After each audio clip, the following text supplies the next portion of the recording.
physicists never stop asking why and how and what's going on. So for me, that's the beauty of physics. My job is to try and find out as much as I can about the world around us.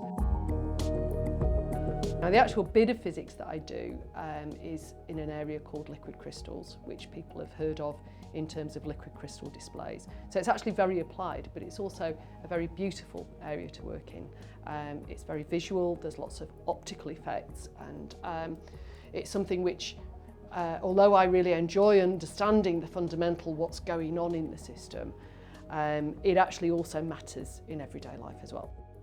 For me, there were a whole range of reasons why I wanted to move to Leeds and why Leeds was the right place for me to move to. In terms of my research, I work, as I've said, in an area that investigates properties of liquid crystals, and that's a kind of soft matter, and there's a whole range of materials that fall into that category. They include polymers, colloids, they include foams and foodstuffs, and Leeds is a centre of excellence for that kind of material, for soft matter systems. And so for me, the opportunity to come and work with a very wide variety of people who have complementary expertise was really exciting. So in terms of what it means for my research and for my team's research, that was a real positive.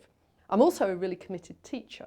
I really like the way that Leeds Physics gets the students involved in the research labs from a very early stage. And that's just great fun, having the chance to show students from a very early stage what is at the cutting edge of research. And so that's something that's different here at Leeds as well.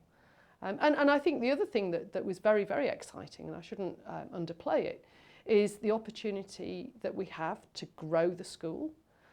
To really do new exciting things, the opportunity that the new build offers us. And all of these things really mean that there's the chance to actually influence the school in a very positive way, moving into the rest of this century. You know, so it will be a physics department that's really doing work that's relevant to the future, as well as celebrating what's happened in the past.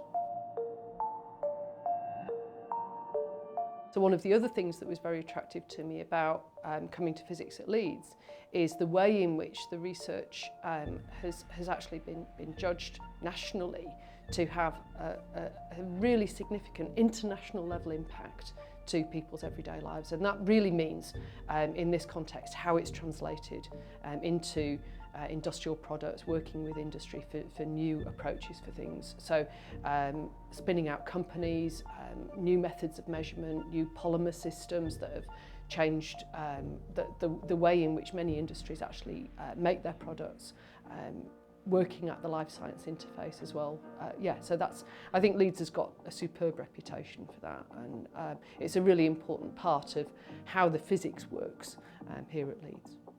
Most of the really interesting problems that we might want to solve are not ones which sit in a single discipline. So they're not just physics problems, they're not just chemistry problems. They really are problems where a team of people can come together to work on them and understand them. And actually this interdisciplinary approach to research is something that's very close to my heart. I mean, there's some very exciting work going on in the condensed matter physics area. They've just published a paper in one of the top journals, which is all about making completely new materials that just don't exist naturally. And so in particular what they did was atom by atom build up layers of material, and that means that you can begin to design whole new materials that could have implications for all sorts of new applications. So that's one area. Curiosity-driven research is incredibly important, and that's something that, in my world with my magic wand, I would make sure that sufficient of that was going on, because if we don't keep asking and answering questions, then it becomes stagnant if it's too directed into one particular area. So the curiosity-driven research is incredibly important. We have lots of good people and lots of good ideas, and the thing that limits us isn't the ideas, it's actually being able to get the resources, whether it's funding for people or equipment, or even labs. to be able to actually take these things forward. So there's a whole range of ways in which people could help and support us, all of which would be hugely valuable.